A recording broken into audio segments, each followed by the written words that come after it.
내가 심히 기이 여기고도 깨닫지 못하는 것 서너시 있나니 곧 공중에 날아다니는 독수리의 자치와 반석 위로 기어다니는 뱀의 자치와 바다로 지나다니는 배의 자치와 남자가 여자와 함께한 자치며 음녀의 자취도 그러하니라. 그가 먹고 그의 입을 씻음같이 말하기를 내가 악을 행하지 아니하였다 하느니라. 세상을 진동시키며 세상이 견딜 수 없게 하는 것 서너시 있나니 곧 종이 임금된 것과 미련한 자가 음식으로 배부른 것과 미움받는 여자가 시집간 것과 여종이 주모를 이은 것이니라. 땅의 작고도 가장 지혜로운 것 넷이 있나니 곧 힘이 없는 종류로되 먹을 것을 여름에 준비하는 개미와 약한 종류로 돼 집을 바위 사이에 짓는 사방과 임금이 없으되 다 때를 지어 나아가는 메뚜기와 손에 잡힐 만하여도 왕궁에 있는 금화뱀이라. 잘 걸으며 위풍 있게 다니는 것 서너시 있나니 곧 짐승 중에 가장 강하여 아무 짐승 앞에서도 물러가지 아니하는 사자와 사냥개와 순염소와 및 당할 수 없는 왕이니라. 만일 내가 미련하여 스스로 높은 채 하였거나 혹 악한 일을 도모하였거든 내 손으로 입을 막으라. 대저 젖을 저으면 엉긴 젖이 되고 코를 비틀면 피가 나는 것 같이 노를 격동하면 다툼이 남이니라. 아멘. 오늘 본문은 아굴의 잠언의 후반부에 속합니다. 아굴은 먼저 18절에서 내가 기이 여기고도 깨닫지 못하는 것 서너시 있다고 합니다. 그것은 공중에 날아다니는 독수리의 자치와 바위를 기어다니는 뱀의 자치와 바다로 지나다니는 배의 자치와 남자와 여자가 함께한 자치라고 합니다. 여기서 자치는 길을 말하는 것입니다. 고대인들의 눈에는 독수리, 뱀, 배, 사람의 이동 경로는 알 수 없는 것이었습니다. 아굴이 짐승과 사람의 길을 알 수 없다고 말한 목적을 정확히 파악하기는 어렵겠지만 하나님의 창조 질서를 전부 알 수 없는 인간의 한계를 고백하는 것으로 볼 수 있습니다. 인간은 볼 수 있는 눈을 가졌지만 그 눈으로 하나님이 창조하신 모든 세계를 전부 알 수는 없습니다. 하물며 이를 창조하신 하나님을 온전히 알 수 없는 것이 인간입니다. 물론 하나님께서는 창조 세계와 말씀을 통해 하나님을 알 수 있는 은총을 허락하셨지만 그렇다고 모든 것을 다 알 수 없는 것이 인간의 한계입니다.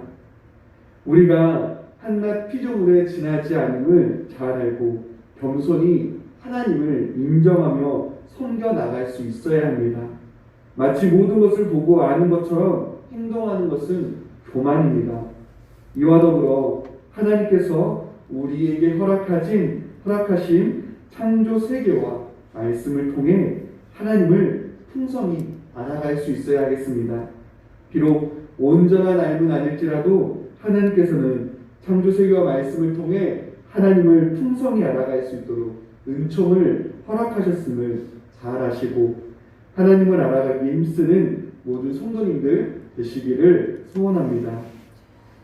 20절은 기이 여기고도 깨닫지 못하는 것에 음녀 곧 가늠한 여인의 자취를 추가하며 설명을 덧붙이고 있습니다. 그녀가 먹고 자기 입으로 씻음같이 내가 악을 행하지 않았다고 합니다. 이는 일종의 반어법으로 볼 수 있겠는데 독수리, 뱀, 배, 젊은 남녀의 자취와 달리 가늠한 여인의 자취는 신비감으로 남지 않음을 말하며 간음을 경고하고 있습니다. 인간의 눈으로는 모든 것을 다 알 수 없다 할지라도 간음과 같은 범죄는 결국 드러나게 되어 있는 것입니다. 인간의 한계를 악용하여 거짓을 말하며 자신의 죄악을 감추려 할지라도 결국 드러나게 되는 것입니다. 행여 죄악이 다 밝혀지지 않았다 할지라도 모든 것을 아시는 하나님의 심판이 있음을 잘 알아야 하는 것입니다.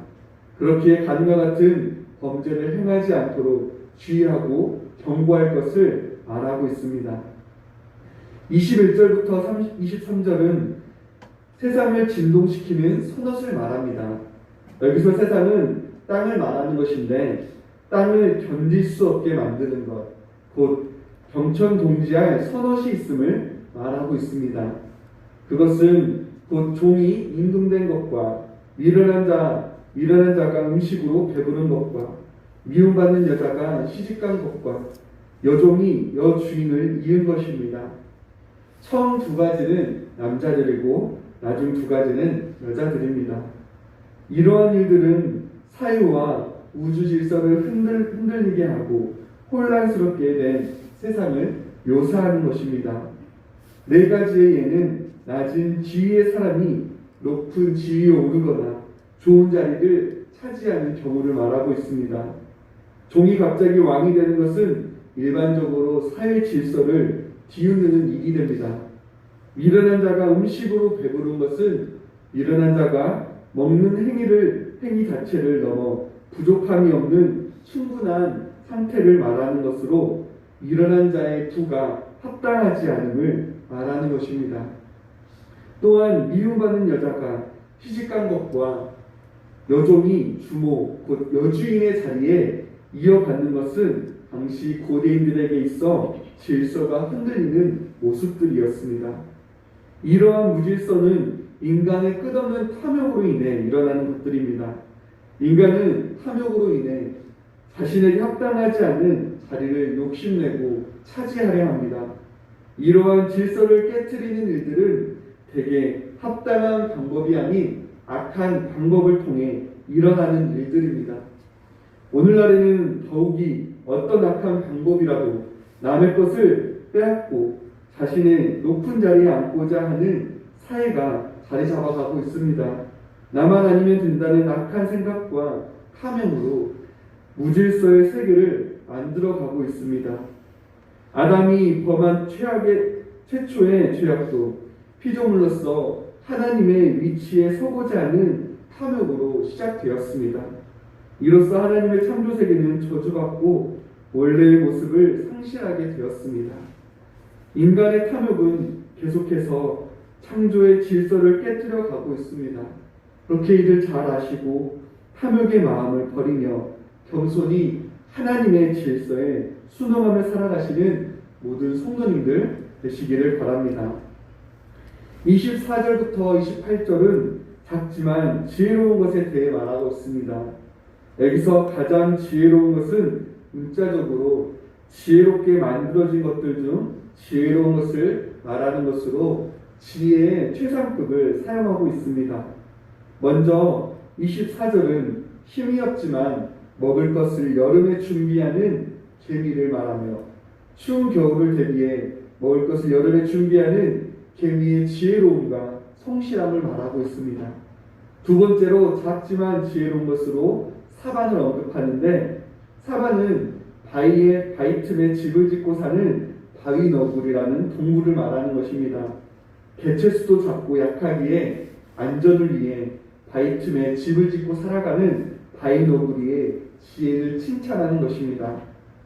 메뚜기도 몸집이 작고 날아다니는 곤충이지만 통치하는 왕이 없이도 제각기 떼를 나누어 질서 있게 날아다니는 지혜가 있음을 칭찬합니다. 마지막으로 왕궁에 사는 도마뱀으로 도마뱀은 작은 동물이고 담벼락을 다니기 때문에 사람의 손에 쉽게 잡히기도 하지만 왕족처럼 왕궁에서도 살아갈 수 있습니다. 아굴은 자신의 한계에 맞추어 살아가는 곤충과 동물의 지혜를 말하며 인간 또한 자신의 한계를 잘 알고 자족하는 지혜로 살아가야 함을 교훈하고 있습니다. 29절부터 31절은 잘 걸으며 위풍 있게 다니는 것에 대해 말하고 있습니다. 먼저 30절은 짐승 중에 가장 강하여 아무 짐승 앞에서도 물러가지 않는 사자를 말합니다.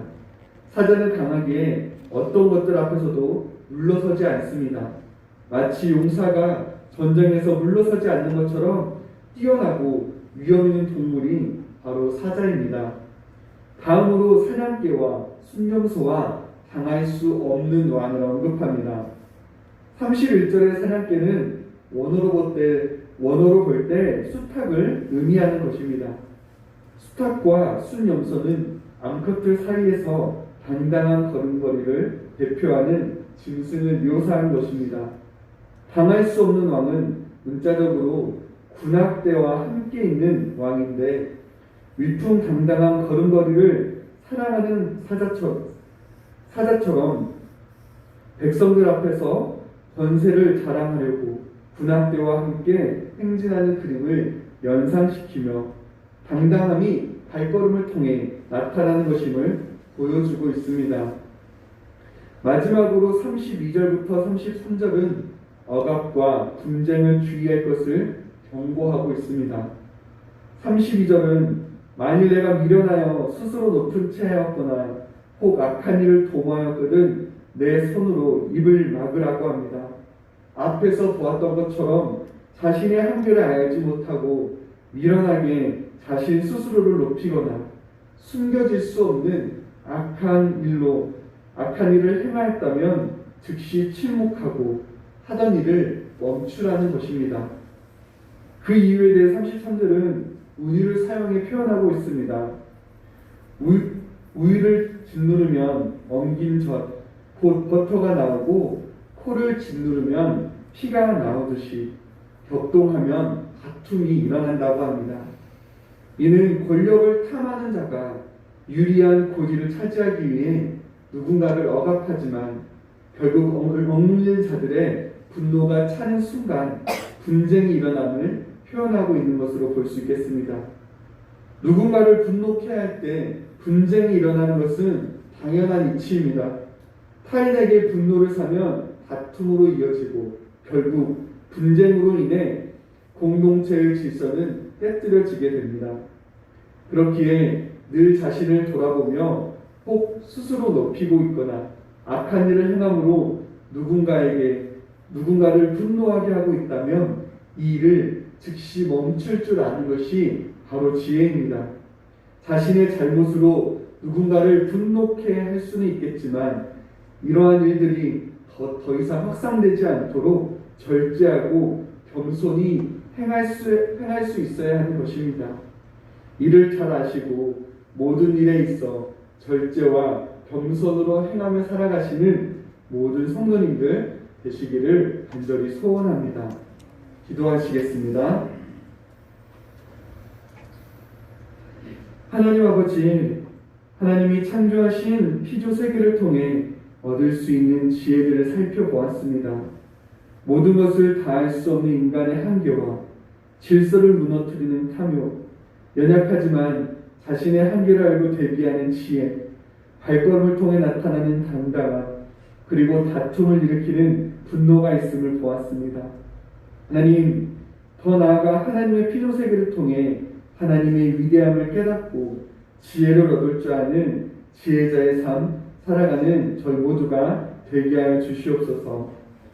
하나님, 이 시간 하나님 앞에 나와 기도하게 하시니 감사합니다. 하나님 앞에 겸손히 엎드려 기도하는 가운데 때를 따라 도우시는 하나님의 귀한 응답과 회복의 역사가 있게 하여 주시옵소서. 오늘 하루도 하나님 의지하는 가운데 동행하는 한 날이 되게 하여 주시기를 원하오며 예수님의 이름으로 기도드리옵나이다. 아멘.